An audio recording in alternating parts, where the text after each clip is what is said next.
Hello, very beautiful community. Stephen Miller gave a psychotic speech at the Charlie Kirk Memorial, and I've produced a short piece for us, which I'll just go through now. But it's also available on Substack and on Twitter. If you want to read along as I speak through it, please do. I'll attach it below, but you'll also be okay just listening. And the reason I did this is because we're a bit interested in the derangement of that speech, but we're more interested in just being okay and kind of responsive in a world in which ideological waters are changing in an unlovely way. Done a big experiment with that on the main channel in the last 2 days. It was kind of my little public intellectual exercise to get you to sort of begin playing with these materials, right? So that you feel more comfortable with swimming in ideologically shifting waters where you need to think differently about the ideology of political actors around you. Before we go through Miller's speech, let me say why I call it psychotic. Now, psychotic patterns of thought, as I kind of try to infinitesimally briefly put it, occur when the mind's ability to engage with reality collapses. And I'm speaking as somebody who's never experienced psychosis, but who's witnessed it close to hand. So I'm not being disrespectful of that extraordinarily challenging human predicament when your sort of world just breaks down. But there is such a thing as psychotic patterns of thought. They do occur in politics. They're increasingly occurring in our societies, and we've got to talk about it. And psychotic political speech is speech which breeds citizens who need to destroy the world in their minds in order to bear it. Now, what are we actually doing when we're doing these little ideological exercises? We're not giving a definition of anything. I couldn't, as a professional philosopher, even give you a definition of an elephant or a chair for that matter. So when I give you 7 traits of fascism, which we'll go through right now and apply them to the Stephen Miller speech, when I'm doing that, I'm not building us toward a definition of fascism. There is no definition of fascism. Nietzsche, the greatest moral philosopher of the past 200 years, said anything that has a history cannot be defined. So what am I doing?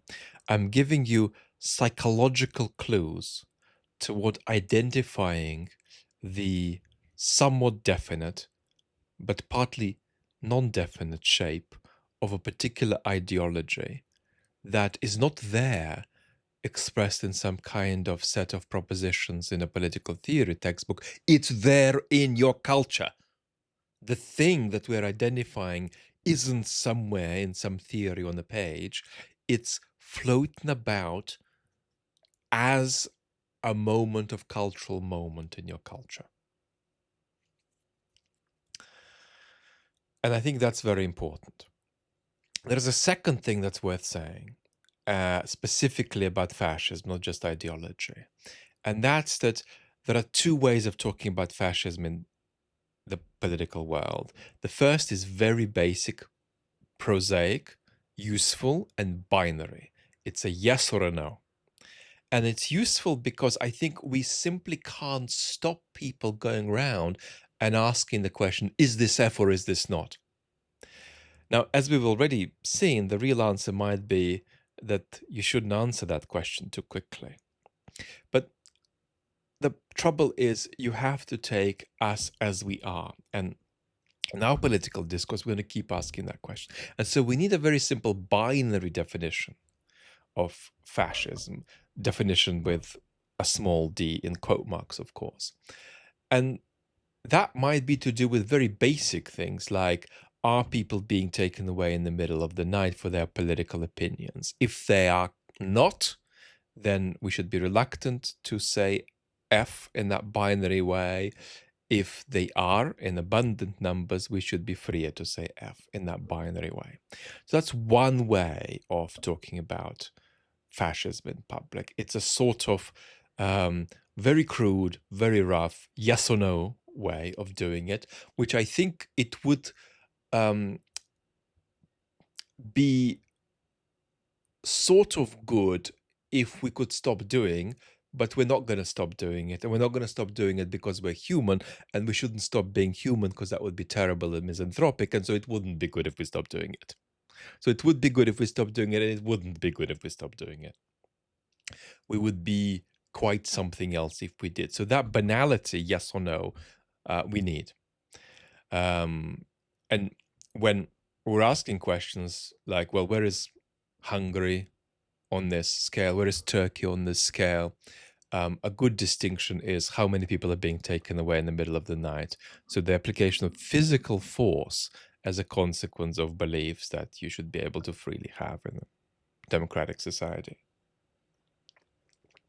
But that's not the binary way of talking about fascism that we're going to do today, because there is a second way of talking about fascism that is richer, which isn't about theories or definitions, but it's richer.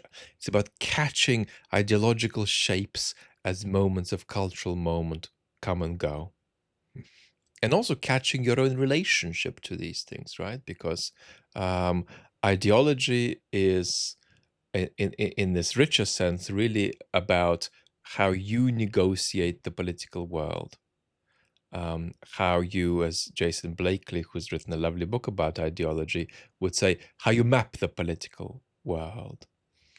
And this is a kind of embodied, purposive orientation toward the political that you have, behind which sits a conception of human nature that you have. And again, this is not likely to be an articulated conception. It's likely to be a sort of ill-assorted bag of images, beliefs that you have, some of which are conscious, some of which are unconscious or subconscious. That's ideology in this richer sense. And here I want to give you the confidence to be able to talk about this sense of ideology in public without being tyrannized and coerced against it. Because what this will give you is the possibility to talk about ideologies being fluid and partly present. And I think you should have the freedom to do this in public. You should be able to say, here we are looking at something that's gone a bit fascist, or medium fascist, or ragingly fascist. You should be able to make these differentiations of extent and weight and degree. And you shouldn't just be bullied by people into not talking about the F word at all in public, or just using this simple binary on and off definition that's on and off usage that has some purpose, but it's also, of course, only going to give you a very impoverished sense of what's ideologically present. So let's do this rich experiment with the Miller speech, going through the 7 traits that I recommend about how we think about fascism in public. Now, understand that there could be 27 that we could list, but then that would be less useful. And also understand that ideologies are not just fluid, but they share traits. So I got asked a question earlier today, do I think that there is much fascism in the speeches and the polities of North Korea and China in the 1950s? And my answer is that preponderantly these were hard left regimes back then that then began to drift and hybridize. Although there was never as sharp a divide as there was perhaps in Russia, which really, if you take away the transition of the 1990s, went from hard left to hard right politics. And this is interestingly also why I'm skeptical of arguments which claim that the Cold War still hasn't ended. And that's because the two regimes are very different indeed. It might not feel different if you're the victim of imperial aggression, what kind of political system lies behind it, what kind of ideology lies behind it, what kind of project it is. But actually, even that's not quite true, because you should know your enemy properly if you're going to stand up to it. So let's do Stephen Miller. Now, the first element of fascism that I pick out as useful is revolutionary conservatism. So this is the idea of radical transformation in the name of a magical past. Now, here is a quote: "Our legacy hails back to Athens, Rome, and Philadelphia." And so I felt that the speech leaned heavily on a mythical past, and framed radical change as continuity with it. And so I went 7 out of 10 on revolutionary conservatism for Stephen Miller. As I say, you don't need to have what I've written up with you, but if you've clicked through and you've got it, you're looking at it, it might help you as we go through this.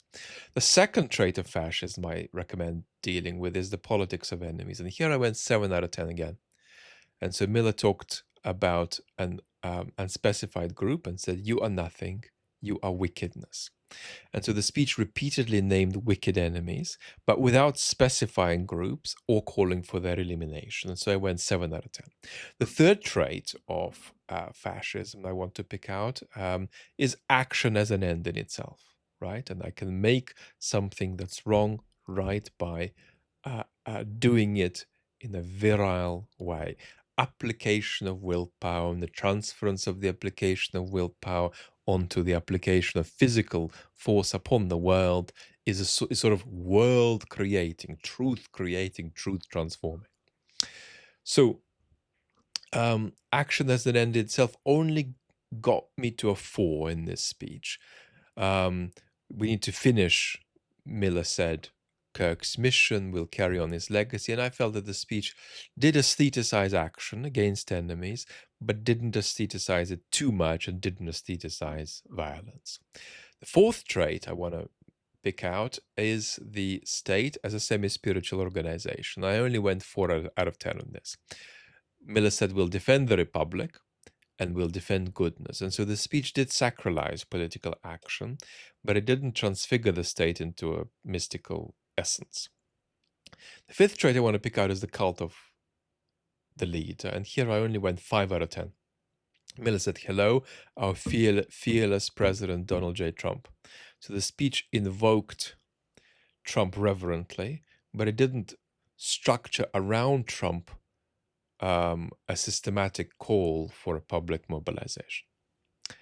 The sixth trait I want to pick out is the importance of the inexpressible. And here I only went 4 out of 10. I am the storm. We are the storm, were the words we heard. So my feeling was that the speech contained mystical language, which did elevate felt truth over analysis, over truthfulness. But I didn't feel this elaborated into anything like a governing principle. And the seventh trait I want to pick out is a permanent emergency. And here I went 6 out of 10. And so the quote we've got is, "You have awakened the dragon. We will defend. We will prevail." And so the speech contains strong crisis language, but without a call for permanent mobilization. So we've got revolutionary conservatism 7, politics of enemies 7, action as an end in itself 4, the state as a semi-spiritual organization 4, the cult of the leader 5, the importance of the inexpressible 4. The microphone is on. Permanent emergency 6. And so that got us to 5.29 out of 10. And my scale is 0 to 2, the ideology is absent. Why is it absent? Well, because every ideology in our culture will have a psychological pull on everybody. And so if we began to count a little bit of ideology as that ideology being present, then all ideologies would be present in every case and every person. And so we would have a meaningless washout. So under 2, it doesn't count. 2 to 5 is signs of the ideology present. 5 to 8 is defining features present. And 8 to 10 is raging expression. And so Stephen Miller is 5.29 on this speech out of 10. And the diagnosis is clear defining features of fascism. That does not mean that this is primarily a fascist speech. There was more hyper-neoliberalism and monarchism in that speech. Another 2 currents in our culture, ideological currents that I talked about in the main channel video, which I feel together with fascism form a kind of sort of ideological reservoir that's floating around and actually spreading around the globe. So clear defining features of fascism. There are fascist elements that are defining in this speech, but it's not in the first instance of a fascist speech is not in the first instance a fascist intervention. There are other ideological elements that are, in my view, more present there. But does Miller get a green light on fascism? No. Does he get a yellow light on fascism? No. Does he get an orange light on fascism? Yes. It's not red, but it is orange in that speech. Now, I'm not going to make any remarks on the claims that he was partly inspired genuinely by a speech from Germany in the middle of the 20th century. Because quite frankly, that has no bearing on the kind of point I want to make, which is about how we orient ourselves in this world. So understand that we do need a basic on-off conception of fascism in politics that we can't do without, but also understand that we need this richer conversation, without which we won't be able to talk about the fluidity and the incremental nature of the expression of ideology in our culture. So don't get bullied out of having this richer conversation. Don't allow someone to tell you that talking about this responsibly is somehow socially harmful. It's not. It's just not. It's just not. Don't fall for this idea that responsible speech, including analyzing elements of fascism present in various political actors, don't allow yourself to be bullied into the idea that that is somehow dangerous or that could translate into people going out and doing unlovely things in the world, which we're terribly against. The point is, if you do this very responsibly, you can really say to people, I'm sorry. If you begin to evaluate all speech in terms of its ephemeral social harm, then nobody will be able to say anything except saying things that are safe. But saying things that are safe requires conceptualizations of safety. But for these, you need to be able to think and speak freely. And so this whole request becomes, again, self-refuting. So don't be bullied into, evading this kind of cultural, ideological exploration. You can't do without it, and you need to train your muscles for it, right? That's what this is all about. That's the kind of piece of minor public intellectual work that my main channel video is about. It's not about nailing some 7 traits of fascism into you and nailing some ranking into you that I recommend. It's basically about putting you in the water and giving you the understanding that this is stuff you're going to have to start feeling around more if you're going to be an effective and informed citizen. Lots and lots of love, talk soon.